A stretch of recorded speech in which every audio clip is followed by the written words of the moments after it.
पछतावा हिंदी स्टोरी। निधि अपने घर से भागकर ट्रेन से जा रही थी गुस्से में क्योंकि उसके दादाजी से उसकी लड़ाई हो गई थी। उसके दादाजी उसको बाहर आने जाने से टोकते रहते थे, बाहर जाने से घूमने फिरने में रोक टोक करते थे। उसको घुटन लगने लगी थी अपने ही घर में, इसी से ऊपर वो घर छोड़कर भाग रही थी। निधि ट्रेन के रिजर्वेशन के डब्बे में बाथरूम के तरफ वाली सीट पर बैठी थी। उसके चेहरे से पता चल रहा था कि थोड़ी सी घबराहट है उसके दिल में कि कहीं टीटी ने आकर पकड़ लिया तो।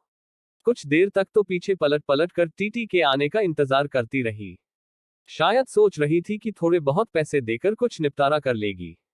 देखकर यही लग रहा था कि जनरल डब्बे में चढ़ नहीं पाए, इसलिए इसमें आकर बैठ गई। डरकर एक कोने में छिपी बैठी थी। शायद ज्यादा लंबा सफर भी नहीं करना चाहती थी वो। सामान के नाम पर उसकी गोद में रखा एक छोटा सा बस्ता ही तो था। किनारे की तरफ बैठे रवि निधि को देर तक कोशिश करता रहा पीछे से उसे देखने की कि शायद चेहरा सही से दिख पाए, लेकिन हर बार असफल ही रहा। फिर थोड़ी देर बाद भी खिड़की पर हाथ टिकाकर सो गई और रवि भी वापस से अपनी किताब पढ़ने में लग गया। लगभग 1 घंटे के बाद टीटी आया और उसे हिलाकर उठाया। कहाँ जाना है बेटा? अंकल, बहुत दूर तक, दिल्ली तक जाना है। टिकट है, दिखाओ। नहीं अंकल, जनरल का है, लेकिन मैं वहां चढ़ नहीं पाए इसलिए इसमें बैठ गई। अच्छा तो 500 रुपये का पेनल्टी बनेगा, जल्दी पैसे दो। अरे अंकल जी, मेरे पास तो पैसे नहीं है, बहुत ढूंढने के बाद ये 200 रुपये ही हैं। ये तो गलत बात है बेटा, पेनल्टी तो भरनी पड़ेगी। निधि रोते हुए, सॉरी अंकल जी, मैं अलगे स्टेशन पर जनरल डिब्बे में चली जाऊंगी, मेरे पास सच में पैसे नहीं है। कुछ परेशानी आ गई इसलिए जल्दबाजी में घर से निकल आए और ज्यादा पैसे लेना भूल गई। बोलते बोलते निधि रोने लगी। टीटी ने उसे माफ कर दिया और 200 रुपये में उसे दिल्ली तक उस डब्बे में बैठने की परमिशन दे दी। टीटी के जाते ही उसने अपने आंसू पोंछे और इधर उधर देखा कि कहीं कोई उसकी ओर देखकर हंस तो नहीं रहा था।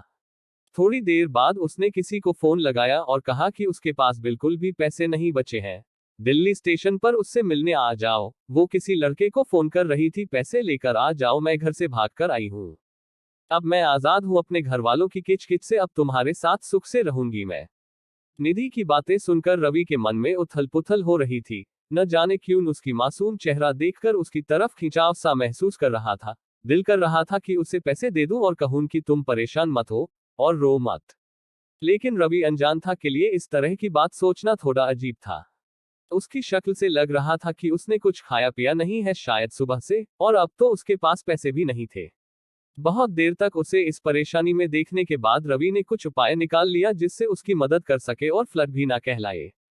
फिर मैं एक पेपर पर नोट लिखा, बहुत देर से तुम्हें परेशान होते हुए देख रहा हूँ, जानता हूँ कि एक अनजान आदमी हूँ, हम उम्र लड़के का, इस तरह तुम्हें नोट भेजना अजीब भी होगा और शायद तुम्हारी नजर में गलत भी, लेकिन तुम्हें इस तरह परेशान देखकर मुझे बेचैनी हो रही है, इसलिए 2000 रुपये दे रहा हूँ। तुम्हें कोई एहसान न लगे इसलिए मेरा एड्रेस भी लिख रहा हूँ, जब तुम्हें सही लगे मेरे एड्रेस पर पैसे वापस भेज सकती हो।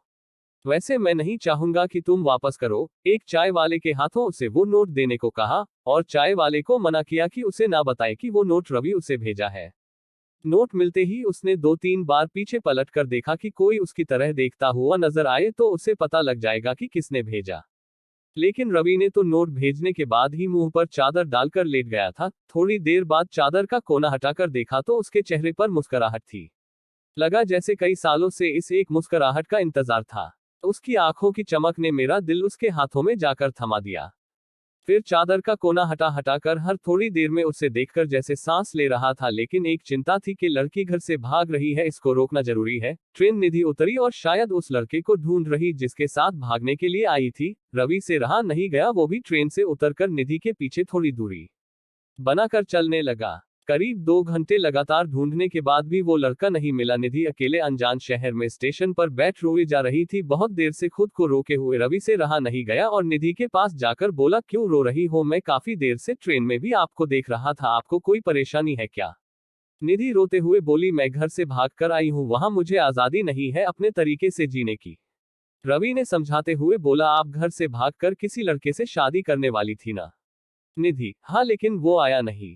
करीब 2 घंटे लगातार ढूंढने के बाद भी वो लड़का नहीं मिला। निधि अकेले अनजान शहर में स्टेशन पर बैठ रोई जा रही थी। बहुत देर से खुद को रोके हुए रवि से रहा नहीं गया और निधि के पास जाकर बोला, क्यों रो रही हो? मैं काफी देर से ट्रेन में भी आपको देख रहा था, आपको कोई परेशानी है क्या? निधि रोते हुए बोली, मैं घर से भाग कर आई हूँ, वहां मुझे आजादी नहीं है अपने तरीके से जीने की। रवि ने समझाते हुए बोला, आप घर से भागकर किसी लड़के से शादी करने वाली थी ना। निधि, हाँ, लेकिन वो आया नहीं। रवि ने बहुत समझाया। निधि को अपनी गलती पर पछतावा हो रहा था और वो एक छोटा सा नोट अपने हाथ से लिखकर रवि को दी कि वो उसको ट्रेन में रख दे। रवि से रहा नहीं गया, तुरंत उस खत को खोला। उस पर लिखा था, धन्यवाद मेरे अनजान हमसफर, आपका ये पैसा मैं जिंदगी भर नहीं भूलूंगी। और एक धन्यवाद जो अभी स्टेशन पर मिले थे उनको भी मुझको अपना जैसे समझाने के लिए। आज मैं अपने घर उनकी बेटी बनकर जाऊंगी। रवि उस दिन से निधि को भूल नहीं पा रहा था। उसका मन कह रहा था निधि जरूर खत भेजेगी। अब तो निधि, वो आंखें और वो मुस्कुराहट जैसे रवि के जीने की वजह बन गए थे। हर रोज पोस्टमैन से पूछता था, शायद किसी दिन उसका कोई खत आ जाए। आज 1 साल बाद एक खत मिला। आपका कर्ज अदा करना चाहती हूँ, लेकिन खत के जरिए नहीं, आपसे मिलकर। नीचे मिलने की जगह का पता लिखा था और आखिर में लिखा था, तुम्हारी अनजान हमसफर जो ट्रेन में मिली थी।